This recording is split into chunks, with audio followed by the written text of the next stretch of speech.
신보라 의원입니다. 헌법재판소가 국민의 기본권 등의 헌법 가치를 지키기 위한 중요한 헌법기관 중에 하나인데요. 하지만 안타깝게도 헌법 가치를 수호해야 될 헌법재판소가 최근에 위기를 겪었다고 저는 보고 있습니다. 아시다시피 헌법이 정한 재판관수 9명을 채우지 못해서 미완의 8인 체제가 계속해서 지속이 되어 왔고요. 또 권한대행의 대행체제도 이어져 왔습니다. 무엇보다 이제 국회에서 헌법재판소장으로서 임명이 부적절해서 판단에 부결시킨 분이 권한대행을 수행하는 부적절한 처사도 발생을 했습니다. 결국 조석환 헌재소장 임명을 촉구하는 헌법재판관들의 요구와 국민의 요구에 따라 오늘 이 같은 인사청문회가 열리게 된 것이라고 생각을 합니다.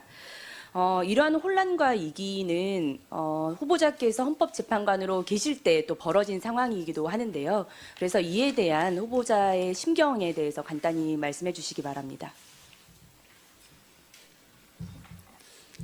기본적으로 저희 헌법재판소는 헌법재판관의 구성에 아무런 권한이 없습니다. 그러니까 대법원장이 대법관을 대통령에게 제청해서 임명을 받는. 그러니까 대법원은 그 구성에 대법원장이 관여를 합니다. 그렇지만 저희는 관여를 못하게 돼 있고 저는 그것이 아주 잘된 제도라고 봅니다. 그렇게 관여를 하지 못하기 때문에 저희가 저희의 전 경력과 전 양심을 걸고 헌법재판을 할 수 있는 것이라고 생각을 합니다. 어쨌든 미완의 체계가 한 수개월 동안 지속된 것은 헌재가 정상적으로 안정적으로 기능하는 데 일종의 장애가 될 수밖에 없었다라고 보는데요. 어쨌든 지금까지 일련에 있었던 이런 헌재 상황에 대한 후보자의 판단과 견해가 저는 앞으로 헌재의 방향을 운영하는 데 있어서도 좀 중요한 역할을 할 것이라고 봅니다. 그래서 최근에 김희수 헌재소장 후보자의 국회 임명 동의안이 부결된 이후부터 후보자께서 헌재소장으로 지명된 이 과정 중에 헌법재판소와 국회, 행정부의 권한과 의무에 대한 어떤 후보자의 견해와 판단에 대해서 조금 청문을 좀 하도록 하겠습니다. 근데 최근에 이와 관련돼서 어쨌든 헌법재판소는 헌법에서 규정하고 있는 헌법기관들의 권한과 의무, 역할을 또 수호할 책임도 있는 것 아니겠습니까? 그렇습니다. 이제 그런 측면에서 최근에 가장 최근에 언론 보도가 났던 것들이 있습니다. 지난 10월 16일에 언론 보도가 났던 내용입니다. 굉장히 많은 언론에서 이 내용을 보도를 했었는데요. 공석인 헌법재판소장과 헌법재판관을 임명해서 온전한 구성체가 되어야 한다고 헌법재판소가 10월 16일 재판관 회의를 열어서 헌재소장 및 헌법재판관의 신속한 임명을 요구했다고 보도를 했습니다. 이것이 청와대의 대행 유지 방침에 대한 반박으로 헌재가 소장의 조속 임명을 공개 촉구했다라는 내용으로 상당히 구체적으로 보도가 됐는데요. 이 내용에 대해서는 알고 계시죠, 후보자님? 당연히 알고 있습니다. 네, 그래서 보면 이날 오후 4시 김권한 대행 등 헌법재판관 8명 전원이 모여서 회의를 한 결과다. 소장 및 재판관 공석 사태 장기화로 헌재 정상적인 업무 수행은 물론이고 헌법기관으로서 위상에 대한 상당한 문제를 초래하고 있다. 이런 보도가 나왔습니다. 그래서 저는 이것과 관련해서 지금 이제 인사청문회를 앞두고 헌법재판소에 자료 요구를 좀 했다고 하니까 재판관 회의를 진행한 적이 없다라고 하는 답변이 나왔습니다. 그래서 이와 관련된 좀 사실관계 확인이 좀 필요하다고 보는데요. 어쨌든 언론 보도는 재판관 회의를 열었고 그다음에 조속한 임명을 촉구한다라고 하는 재판관들의 전원에 일치된 의견이었다라는 보도입니다. 근데 재판관 회의는 열리지 않았다라고 하는 기록인데요. 그렇다면 당시 재판관 회의는 전혀 열리지 않았던 것입니까? 좀 구별을 해주셔야 될 것 같은데요. 재판관 회의는 이 법상으로 있는 어떤 하나의 있습니다. 기구입니다. 네. 그렇고 저것은 저희가 그런 회의를 연 것이 아니고 네. 간담회를 한 것인데 간담회는 비공식적인 그런 모임입니다. 그래서 네. 그것을 재판관 회의라고 이제 그 서류 요청을 하시니까 그런 것을 연 적은 없다라고 말씀드린 것입니다. 그렇다면 인사청문회 자료 요구에 좀 심각한 문제가 있다고 저는 생각을 하는데요. 왜냐하면 자료 제출을 하고 있는 현재 주무관에게 저도 그 내용은 알고 있습니다. 왜냐하면 공식적인 재판관 회의는 진행된 적이 없다 하더라도 재판관들이 모여서 의견의 논의는 할 수 있는 것 아니겠습니까? 그런 논의를 하셨다는 말씀이신 거죠? 그렇습니다. 근데 그 헌재 주무관은 간담회를 연 적도 없고 재판관들이 논의를 한 바도 없다라고 저희 의원실에 답변을 해왔습니다. 이에 대해서 어떻게 보십니까?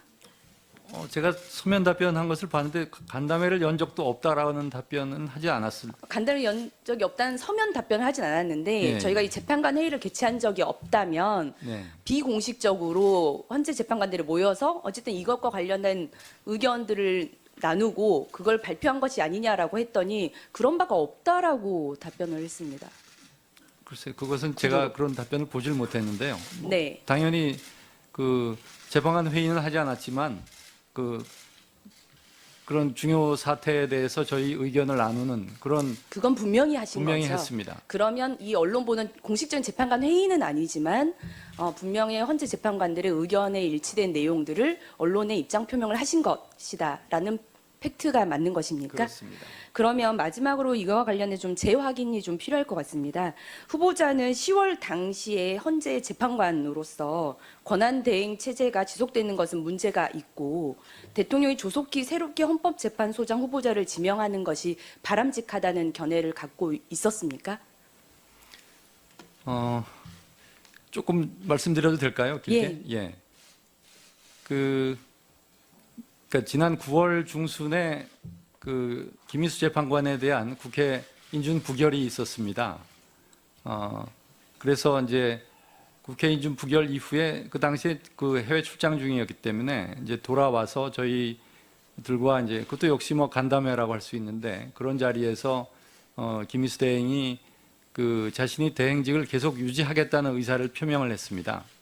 그런데 그 재판관 회의에서는 이게 대행이라는 것이 그 후임 소장이 임명될 때까지 잠정적으로 하는 것이라서 대행을 선출하는 규정만 있지 그것에 대한 뭐 해임이라든지 이제 대행을 바꾸는 교체하는 이런 데에 대한 규정은 전혀 없습니다. 그래서 저희는 이미 저희가 이제 김희수 대행을 저번에 선출한 적이 있고 또 국회에서 부결은 되었지만 본인이 그런 계속하겠다는 의지를 표명하고 있기 때문에 저희들이 종전에 결의한 그 선출 결과를 재확인한 것입니다.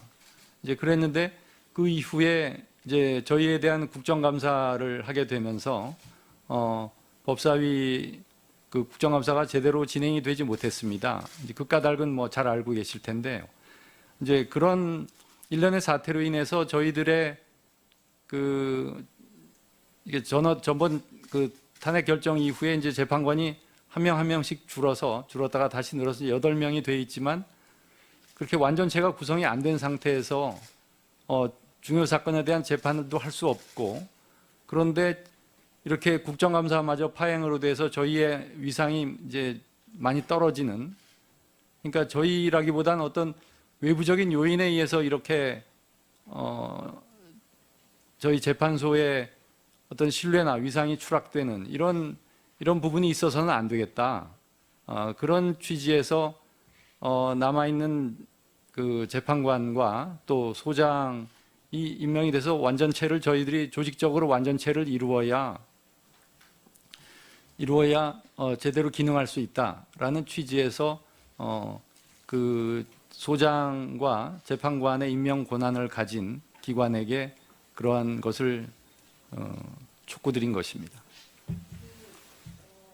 이 문제와 관련해서 주무관의 답변에 문제가 좀 있습니다. 그래서 그 답변 문제에 대해서 확인을 좀 이따 정해 시간에 좀 확인을 좀 해보시면 좋을 것 같고요. 알겠습니다. 왜냐하면 저희가 그러면 건담회가 진행된 적도 없느냐? 그러면 언론이 잘못 오보를 한 것이냐? 그렇다고 하면 왜 그것과 관련된 의견 표명을 하지 않았냐? 그랬더니 헌재가 또 나서게 되면 문제가 될 것이라 생각해서 하기가 좀 그랬다. 이렇게까지 실은 구두 답변을 받았습니다. 그렇기 때문에 받으셨습니까? 이게 만약 이게 잘못된 발언이라면 답변이라면 인사청문회에 굉장히 불성실하게 임한 것이 됩니다. 그 문제에 대한 사실 확인을 명확히 한번 다시 답변을 한번 받아보시고 좀 이따 오후 질의 때 답변해 주시면 감사하겠습니다. 이러한 혼란과 이기는 후보자께서 헌법재판관으로 계실 때 또 벌어진 상황이기도 하는데요. 그래서 이에 대한 후보자의 심경에 대해서 간단히 말씀해 주시기 바랍니다. 기본적으로 저희 헌법재판소는 헌법재판관의 구성에 아무런 권한이 없습니다. 그러니까 대법원장이 대법관을 그 대통령에게 제청해서 임명을 받는. 그러니까 대법원은 그 구성에 대법원장이 관여를 합니다. 그렇지만 저희는 관여를 못하게 돼 있고 저는 그것이 아주 잘된 제도라고 봅니다. 그렇게 관여를 하지 못하기 때문에 저희가 저희의 전 경력과 전 양심을 걸고. 네, 그래서 보면 이날 오후 4시 김권한 대행 등 헌법재판관 8명 전원이 모여서 회의를 한 결과다. 소장 및 재판관 공석 사태 장기화로 헌재 정상적인 업무 수행은 물론이고 헌법기관으로서 위상에 대한 상당한 문제를 초래하고 있다. 이런 보도가 나왔습니다.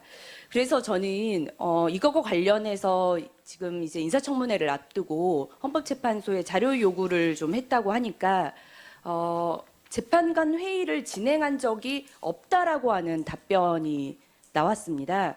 그래서 이와 관련된 좀 사실관계 확인이 좀 필요하다고 보는데요. 어쨌든 언론 보도는 재판관 회의를 열었고 그다음에 조속한 임명을 촉구한다라고 하는 재판관들의 전원에 일치된 의견이었다라는 보도입니다. 헌법재판을 할 수 있는 것이라고 생각을 합니다. 어쨌든 미완의 체계가 한 수개월 동안 지속된 것은 헌재가 정상적으로 안정적으로 기능하는 데 일종의 장애가 될 수밖에 없었다라고 보는데요. 어쨌든 지금까지 1년에 있었던 이런 헌재 상황에 대한 후보자의 판단과 견해가 저는 앞으로 헌재의 방향을 운영하는 데 있어서도 좀 중요한 역할을 할 것이라고 봅니다. 그래서 최근에 김희수 헌재소장 후보자의 국회 임명 동의안이 부결된 이후부터 후보자께서 헌재소장으로 지명된 이 과정 중에 헌법재판소와 국회, 행정부의 권한과 의무에 대한 어떤 후보자의 견해와 판단에 대해서 조금 청문을 좀 하도록 하겠습니다. 근데 최근에 이와 관련돼서 어쨌든 헌법재판소는 헌법에서 규정한 신보라 의원입니다. 헌법재판소가 국민의 기본권 등의 헌법 가치를 지키기 위한 중요한 헌법기관 중에 하나인데요. 하지만 안타깝게도 헌법 가치를 수호해야 될 헌법재판소가 최근에 위기를 겪었다고 저는 보고 있습니다. 아시다시피 헌법이 정한 재판관 수 9명을 채우지 못해서 미완의 8인 체제가 계속해서 지속이 되어 왔고요. 또 권한 대행의 대행 체제도 이어져 왔습니다. 무엇보다 이제 국회에서 헌법재판소장으로서 임명이 부적절해서 판단에 부결시킨 분이 권한 대행을 수행하는 부적절한 처사도 발생을 했습니다. 결국 조석환 헌재소장 임명을 촉구하는 헌법재판관들의 요구와 국민의 요구에 따라 오늘 이 같은 인사청문회가 열리게 된 것이라고 생각을 합니다. 하고 있는 헌법기관들의 권한과 의무, 역할을 또 수호할 책임도 있는 것 아니겠습니까? 그렇습니다. 이제 그런 측면에서 가장 최근에 언론 보도가 났던 것들이 있습니다. 지난 10월 16일에 언론 보도가 났던 내용입니다. 굉장히 많은 언론에서 이 내용을 보도를 했었는데요.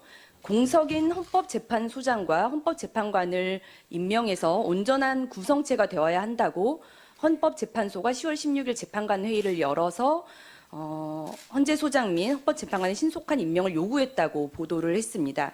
이것이 청와대의 대행 유지 방침에 대한 반박으로 헌재가 소장의 조속 임명을 공개 촉구했다라는 내용으로 상당히 구체적으로 보도가 됐는데요. 이 내용에 대해서는 알고 계시죠, 후보자님? 당연히 알고 있습니다.